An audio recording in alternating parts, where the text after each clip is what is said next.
Em xin chào các thầy cô, em tên là Vũ Thị Hương, mã số 5670-286.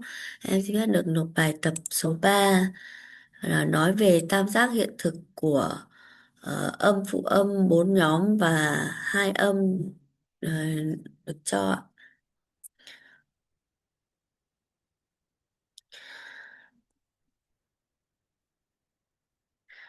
The triangle of reality of consonant sounds include eight places of articulation, six manners of articulation, and two types of voicing. Eight places of articulation include uh, bilabial, labial dental, dental, uh, alveolar, post alveolar, palatal, velar, glottal. Six manners of articulation include stops, uh, fricatives, affricates, nasals, liq- uh, liquids, glides.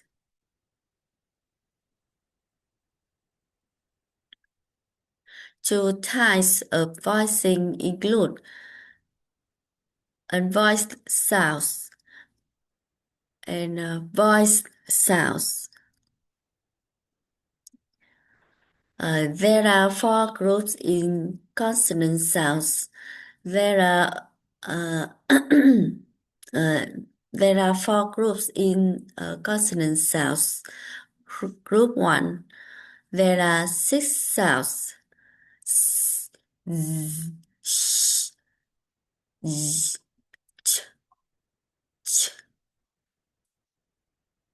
Group two, there are 10 sounds. B, b, g, z, f, z, f, v, d. There are three sounds. Mm, mm, mm. There are five sounds.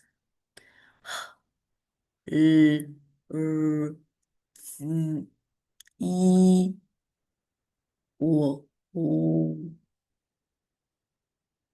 u, u.